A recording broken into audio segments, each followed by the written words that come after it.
அனைவருக்கும் வணக்கம். விருச்சக ராசிக்காரர்களுக்கு இனிமேல் தான் மெயின் பிக்சரே என்று சொல்லக்கூடிய வகையிலும் முழுமையாக அக்டோபர் 9ஆம் தேதி முதல் கண்ணுக்கு தெரியாத பெரிய கண்டம் நீங்கிவிட்டது, அகன்றுவிட்டது என்று சொல்லக்கூடிய வகையில் குரு வக்ர பயிற்சி காரணமாக எப்பேற்பட்ட மாறுதல் நடைபெற போகிறது என்பதை ஆராய்ந்து பார்க்கும்போது விருச்சக ராசிக்காரர்களை பொறுத்தவரைக்கும் 2 மற்றும் 5ஆம் இடத்தின் அதிபதியாக இருக்கிறாருங்க. தனாதிபதியும் பூர்வ புண்ணியாதிபதியுமாக இருக்கக்கூடிய குரு பகவான் வக்ரம் பெறுவது சாதகமற்ற அமைப்பு என்றாலும் கூட சப்தமஸ்தானத்தில் வக்ரம் பெற்று அஷ்டமஸ்தானத்தை நோக்கி நகர்வதை விட ருணரோக சத்ருஸ்தானமாகிய 6ஆம் இடத்தை நோக்கி நகர போகிறாருங்க. எனவே குரு வக்ரம் பெரிய அளவிலான சிரமத்தை நிச்சயம் விருச்சக ராசிக்காரர்களுக்கு ஏற்படுத்தி விடாது. ஏனென்றால் குரு இஸ் ஆல்வேஸ் குரு என்று சொல்லக்கூடிய வகையில் அவர் வக்ரம் பெற்றாலும் நேர்கதியில் சஞ்சரித்தாலும் விருச்சக ராசிக்காரர்களுக்கு நிறைவான நன்மையை அள்ளி கொடுக்க போகிறார்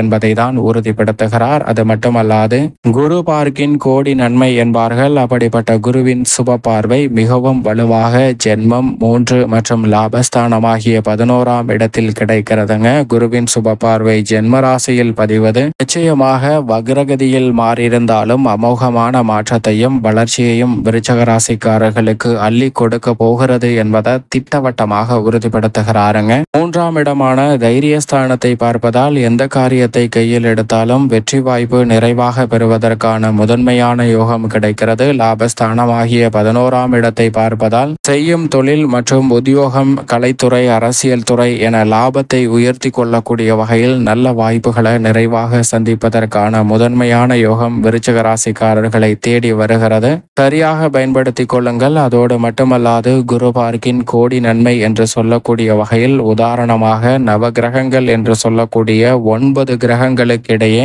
ஒரு பெரிய வாக்குவாதமானது நடைபெறுகிறது. யார் மனித ஜாதகத்தை துல்லியமாக கணிப்பார் என்ற வாக்குவாதம் நடைபெற்று கொண்டிருக்கிறது. அப்போது சனி, ராகு, கேது என அனைவரும் அவரவருடைய திறமையை சொல்லுகின்றனர். ஆனால் சந்திரன் அங்கு நான் பௌர்ணமியின் போது குருவிற்கு நிகரான சக்தியை வெளிப்படுத்துவேன், அமாவாசையின் போது சனிக்கு நிகரான சக்தியை வெளிப்படுத்துவேன், எப்போதுமே புதனுக்கு நிகரான அறிவாற்றலை வெளிப்படுத்துவேன், அனைத்து காரியங்களிலும் சுக்கிரனுக்கு நிகரான வளர்ச்சியை வெளிப்படுத்துவேன். அது மட்டுமல்லாது மனித வாழ்வில் துரிதமான மாற்றத்தை ஏற்படுத்தக்கூடிய ஒருவராகவும் இருக்கிறேன். நான் மட்டும்தான் துல்லியமாக கணித்து சொல்ல முடியும் என்று சொல்கிறாருங்க சந்திரன். இதை கேட்ட மற்ற கிரக நிலைகள் வீண் வாக்குவாதம் வேண்டாம் என விட்டுவிடுகின்றன. ஆனால் குரு இதற்கு ஒரு பாடம் கற்பிக்க வேண்டும் என்று சந்திரனிடம் ஒரு ஜாதகத்தை கொடுக்கிறார். அந்த ஜாதகத்தை வாங்கிய சந்திரன் இந்த ஜாதகத்தில் இருக்கக்கூடிய குழந்தையானது பிறந்து 1 வயது நிரம்புவதற்கு முன் ஒரு பாம்பாவால் கடிக்கப்பட்டு அந்த குழந்தையானது இறந்துவிடும். அந்த பாம்பு குழந்தையை கடித்ததற்கு பிறகு உறவினர்களால் அடித்து அந்த பாம்பும் கொல்லப்படும். இருவரும் இங்கு மரணிக்க போகின்றனர் என்று சந்திரன் துல்லியமாக கணித்து சொல்கிறாருங்க. அதே போன்று அந்த குழந்தை பிறக்கிறது. அந்த குழந்தை வளர்ந்து மரணிக்கும் தருவாயும் வருகிறது சில மாதங்களுக்கு பிறகு.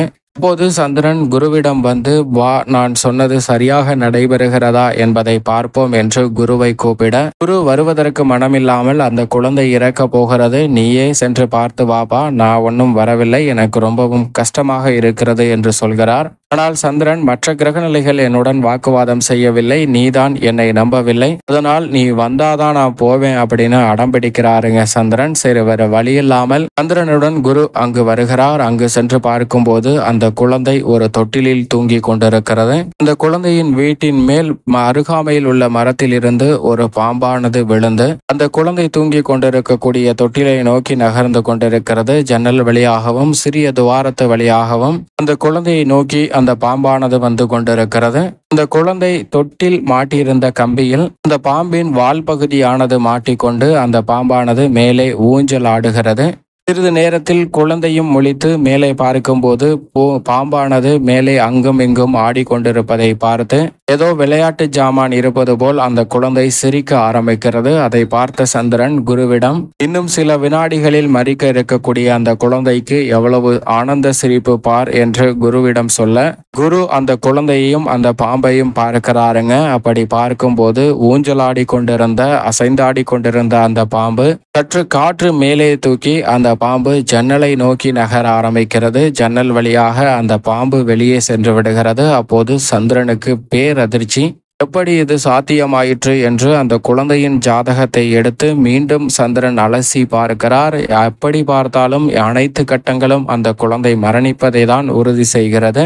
ஆனால் இது எப்படி சாத்தியமாயிற்று, அந்த பாம்பு கூட சாகவில்லையே என்று ஒன்றும் புரியாமல் குழம்புகிறார். அதோடு மட்டுமல்லாது இந்த குழந்தைக்கு ஜாதகத்தில் குரு பார்வை கூட இல்லை, எப்படி பிழைத்தது என்று குருவிடம் கேட்க குருவோ சந்திரனுக்கு மறுமொழியாக சொல்கிறார், அந்த குழந்தையின் ஜாதகத்தில் குரு பார்வை இல்லை, ஆனால் நீதான் உருவாக்கினாய் குரு பார்வை, அதனால்தான் அந்த குழந்தை பிழைத்தது. அது மட்டுமல்லாது அந்த பாம்புவின் உயிரும் காப்பாற்றப்பட்டது என்று சொல்கிறாருங்க. இப்படிதான் விருச்சிக ராசிக்காரர்களுடைய வாழ்விலும் பல்வேறு வகையான சிக்கல்கள், சிரமங்கள் வரலாம். கண்ணுக்கு தெரியாத பெரிய கண்டங்களை கூட குருவின் சுப பார்வை உங்களுடைய வாழ்க்கையிலிருந்து அகற்றி விடுகிறது என்பதுதான் யதார்த்தமான உண்மை. இந்த வேளையில் குரு பகவான் வக்ரம் பெற்றாலும் சரி, நேர்கதியில் சஞ்சரித்தாலும் சரி, குரு பகவான் ஜென்ம ராசியை பார்ப்பதால் குரு இஸ் ஆல்வேஸ் குரு என்று சொல்லக்கூடிய வகையில் பல அற்புதமான நல்ல முன்னேற்ற வாய்ப்புகளை நிச்சயமாக விருச்சிக ராசிக்காரர்களுக்கு ஏற்படுத்தி கொடுப்பார். குடும்பத்தில் பல்வேறு வகையான கடன் சார்ந்த தொல்லைகள் நிச்சயமாக கட்டுக்குள் வரும்.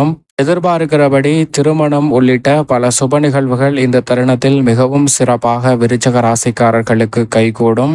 திட்டமிட்டதை விட உறவுகளில் இருந்த மன வருத்தம், சங்கடம், மன கவலை போன்றவை நீங்கி உறவுகளிடம் ஒற்றுமை அதிகரிப்பதற்கான யோகம் இந்த தருணத்தில் உண்டு. கணவன் மனைவிக்கிடையே ஒற்றுமை பலப்படுங்க. சனி பகவானும் வக்ர நிவர்த்தி பெறுவதால் இந்த வேளையில் உத்தியோகம், தொழில் ரீதியாக பெரிய அளவிலான சங்கடங்கள் ஏற்படாது. கடினமாக உழைத்தாலும் அதற்கான நல்ல அங்கீகாரமும் ஊதியமும் நிச்சயமாக கிடைப்பதற்கான யோகம் விருச்சிக ராசிக்காரர்களுக்கு உண்டு. அது மட்டுமல்லாது தொழில்துறையில் வருமானத்தை உயர்த்தி கொள்ளக்கூடிய வகையில் மிகவும் அற்புதமான நல்ல வாய்ப்புகள் இனிமேல் தான் மெயின் பிக்சரே என்று சொல்லக்கூடிய வகையில் அமைவதற்கான யோகம் விருச்சிக ராசிக்காரர்களுக்கு நிச்சயமாக கிடைக்கிறது. கலைத்துறை ரீதியான பணிகளில் உங்களுடைய முழு திறமையும் இந்த தருணத்தில் வெளிப்படுங்க. மற்றவர்களை காட்டிலும் உங்களை தனியாக அடையாளம் படுத்தி கொள்ளக்கூடிய வகையில் நல்ல அங்கீகாரம் கிடைக்கக்கூடிய வாய்ப்புகள் நிச்சயமாக உங்களை தேடி வரும். அரசியல் சார்ந்த பணிகளில் மக்கள் மத்தியில் செல்வாக்கு அதிகரிக்கும். மறைமுகமான சூழ்ச்சிகள் முறியடிக்கப்படும். பெண்மணிகளின் நலனை பேணி காக்கக்கூடிய குரு வக்ரம் பெறுவதால் பெண்மணிகள் உணர்ச்சி வசப்படக்கூடாது. சற்று நிதானத்துடன் இந்த வேளையில் செயல்பட வேண்டும். மாணவர்களின் கல்வியில் பெரிய அளவில் சிக்கல் இல்லை. மாணவர்கள் எதிர்பார்ப்பதை விட கல்வியில் நல்ல முன்னேற்றம் உண்டு. புதிய விளைநிலம், வீடு, வீட்டுமனை, வாகனம் வாங்குவதற்கான நல்ல யோக வாய்ப்புகளும் இந்த தருணத்தில் நிறைவாக கிடைக்கும். கால்நடை வளர்ப்பு போன்றவற்றிலும் நல்ல முன்னேற்றத்தை நிறைவாக பெற முடியும் விருச்சிக ராசிக்காரர்கள். மேலும் இந்த தருணத்தை சாதகமாக மாற்றிக்கொள்ள நிச்சயமாக விருச்சிக ராசிக்காரர்கள் வாரத்தில் வியாழக்கிழமை விரதமிருந்து அருகாமையில் உள்ள குரு பகவான் சன்னதி சென்று தீபமேற்றி வழிபாடு செய்யுங்கள். தங்கள் வாழ்வில் சந்திக்கக்கூடிய கடுமையான நெருக்கடிகள், கண்ணுக்கு தெரியாத பல பிரச்சனைகள் விலகி இனிமேல் தான் மெயின் பிக்சரே என்று சொல்லக்கூடிய வகையில் பல இனிமையான சுப நிகழ்வுகள் நிச்சயமாக உங்களை தேடி வரும் விருச்சிக ராசிக்காரர்களுக்கு என்பதில் சந்தேகமே இல்லை.